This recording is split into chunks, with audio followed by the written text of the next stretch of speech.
What's up everybody, and welcome back to another video. Today's video will be talking about 10 things you probably didn't know about Brazil. Now, in this video you might be thinking a lot of these are obvious, but it's quite surprising how many people don't know a majority of these things for which I'm going to talk about today in this video. So now let's get to the facts. So fact number one, in Brazil they speak Portuguese, not Spanish, which quite a lot of people always confuse that with. And I think that's because in South America, there's so many countries that are Spanish speaking, so they automatically put Brazil into the same category. A matter of fact, my first times coming to Brazil many years ago, I would always have a lot of people ask me once they found out I was going to Brazil, "Oh, do you speak Spanish?" And I was always like, "Oh God, this is an obvious one. They speak Portuguese, not Brazilian, because that doesn't exist, but it would be Brazilian Portuguese." And it differs quite a lot from European Portuguese, as well as many of the African countries that speak Portuguese. Those countries would be like Angola, Mozambique, and totally different accent.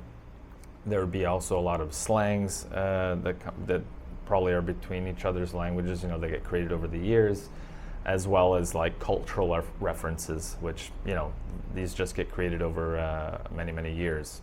So there are definitely quite a lot of differences between the languages, Portuguese language here and the Portuguese language in Europe and Africa and around the world. So all in all, there are 9 countries that have Portuguese as the official language, those being Brazil, Portugal, Angola, Mozambique, Cape Verde, Guinea-Bissau, where else am I thinking of? Timor-Leste, São Tomé de Príncipe, St. Thomas and the Prince, and Equatorial Guinea. So those are the countries that pretty much have Portuguese as the official language, and all of them have their own specific accent, which is an interesting fact. Also, Brazil is the largest Portuguese-speaking country in the world, with 200 million plus speakers. So it's quite a lot of people who speak Portuguese. So fact number 2, and you probably guessed it based on the language, Portugal colonized Brazil, thus why Brazil is the way it is and has the language, shares some cultural similarities to Portugal, such as the foods, certain mannerisms and things like that.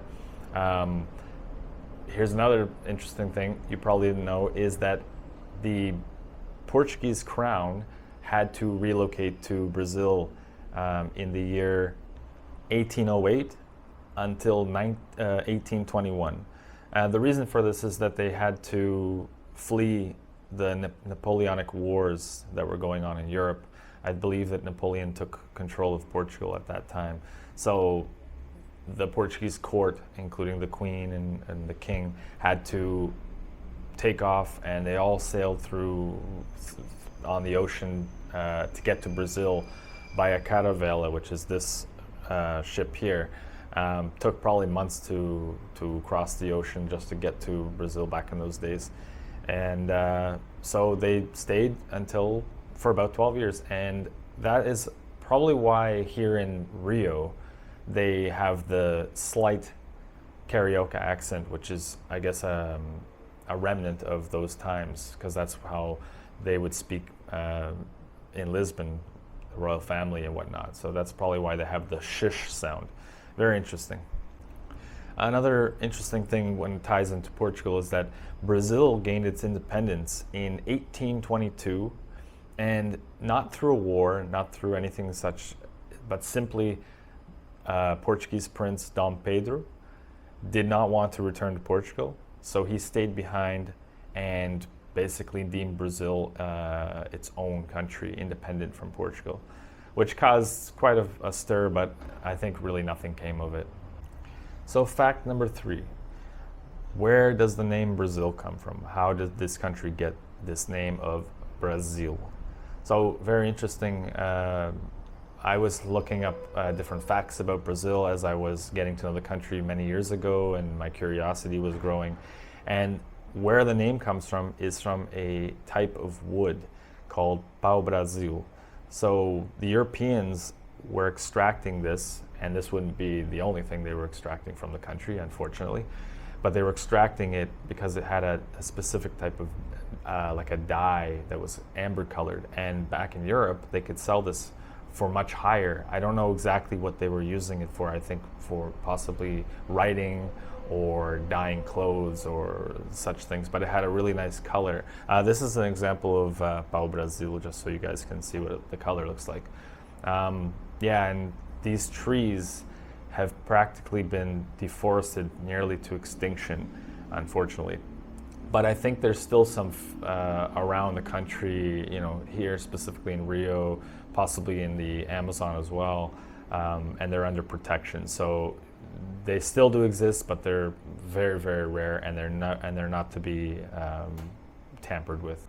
Interestingly enough, you can find it in the botanical gardens in Rio de Janeiro, which I haven't visited yet, but I plan on going there. So that's how Brazil got its name, Brazil, from a wood. Brazil is also a massive country. So fact number 4, Brazil is the 5th largest country in the world, and the size basically measures 8,500,000 kilometers squared, or 3.2 million square miles. So it is a huge country, very diverse.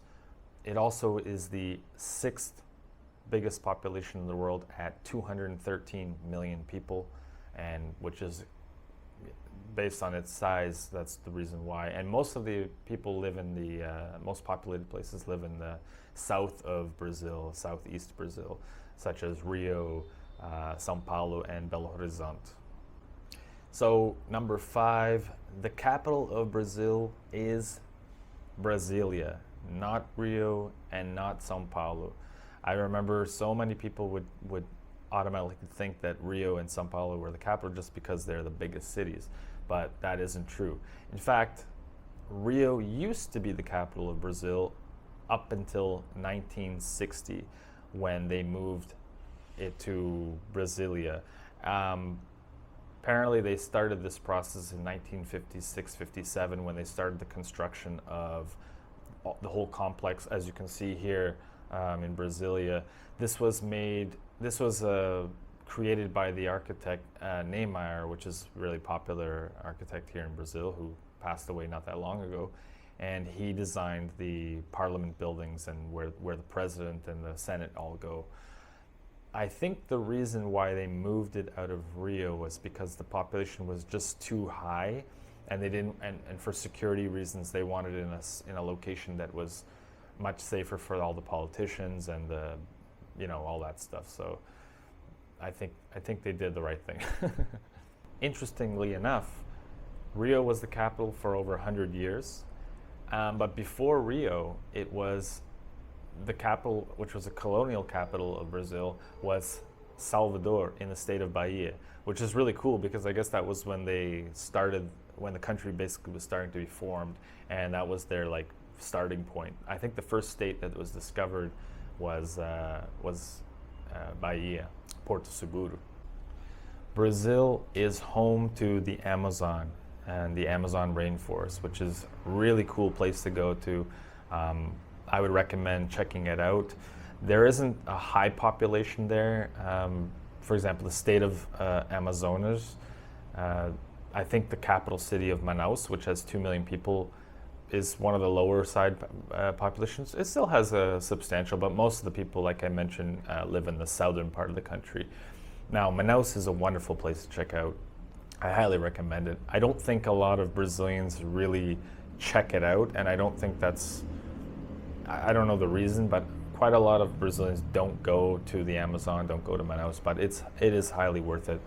And Manaus was also one of the richest cities in Brazil a couple hundred years ago, or 150 years ago. They had a massive rubber boom there, so I was able to check out the rubber trees, and it was really a cool an adventure for sure. Highly recommend checking it out.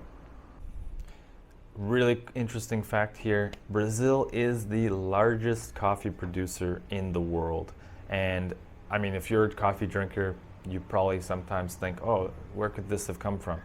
Most likely from Brazil. And a lot of people think Colombia, but they're probably in a close, second or third place. But Brazil, based on the size of the country, largest coffee producer. They're also the largest soybean producer. I actually didn't know that. I discovered that just doing some research here. And in fact, it's their largest exported item here in Brazil. The Brazilian people are basically a mix of 3 different types of cultures. If you've been to Brazil, you would notice that it's a very diverse country with many different, shades of colors. Now, they're a mix of European, African, and indigenous peoples. A lot of them are descendants from people who came over to the country or were born here or whatever. Now, there's also the world's largest Japanese population outside of Japan, and that's I believe 2 million people, and a majority of them live in São Paulo. You'll see some in other big cities here in Brazil, but a large majority of them are in São Paulo. Besides the large population of Japanese, a lot of people don't realize that there was waves of immigration going on, I believe in the last, in the 19th century and 20th century, being Portuguese, Spanish, Italian, and Germans. You'll find a lot of the German descendants in the south part of Brazil, like states like Santa Catarina, mostly white people there, and they have like cities in those states that kind of resemble German towns and things like that. So very highly influenced by German culture there. São Paulo, highly influenced by Italian culture as well. Here's a fact for you sports people and lovers of soccer, or futebol as they call it here in Brazil.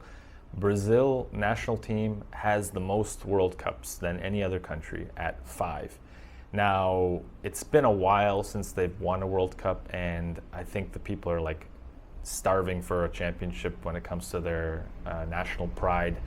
The last time Brazil won was in 2002. I remember watching that final between Brazil and Germany, and this was back in Canada. It was like 5 in the morning because of the time difference. I believe they won it in Yokohama, Japan, and it was crazy. So this is way before I was like really interested in Brazil, but I was always interested in like soccer. So hopefully maybe they'll do it this year. Who knows? 2022 could be the year. And other teams are catching up, such as like Italy. They have 4. So Brazil is a very, very soccer mad country. If you've been here before, you would definitely feel that vibe. You can see it when they go to the games. They wear the shirts almost every day. It's just insane. I mean, I went to a national team game. Absolutely insane. And you can check the link of that below. I put the football match below if you want to check out my experience going to a real Brazilian game. So last on the list, but not least, the food.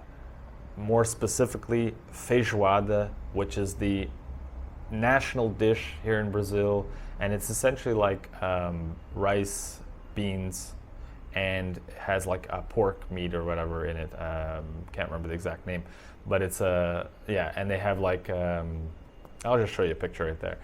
And if you've been to Brazil, you've probably had the dish. It's not for everybody, and I think Brazilians generally don't eat it every day, but they maybe once a week or so on the weekend, or like for a celebration of some sort. I've had it. I enjoy it. I'm not huge on pork meat, but I do like the variety of different flavors that it comes with, like the farofa and things like that.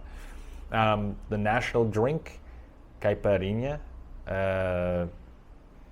I'm sure you guys know what that is. It's essentially cachaça, which is a distilled sugarcane, mixed with lots of ice, lots of sugar, and lemon. And they basically have to squeeze it mix it up with the stick or whatever, and it has a lot of sugar. Let's be honest. It's so good. If you have 1 or 2 and you're a lightweight, be careful. So that's the national drink, and feijoada is the national dish of Brazil. They do, in fact, eat rice and beans every day, even though they don't have the feijoada every day. But rice and beans is like the staple, and I mean, it goes with every meal. If you eat meat, you always have a meat item with rice and beans and possibly a salad on the side or whatever. So you'll see that everywhere, especially lunchtime. Lunchtime is like the crazy, they have the biggest meal of the day, and they take long periods of time to have lunch. So very interesting. So guys, that's the 10 facts for today about Brazil and some of the more common ones that you may or may not have known. I really appreciate that you watched if you watched to the end, that is. And why not give a like to the video, subscribe if it's your first time on my channel, and for more informative videos like this, more videos out and about in the field. And Brazil has so many more cool facts and interesting things about it that not one video could cover. So thanks guys for watching again, and we'll see you guys in the next video. Until then, ciao.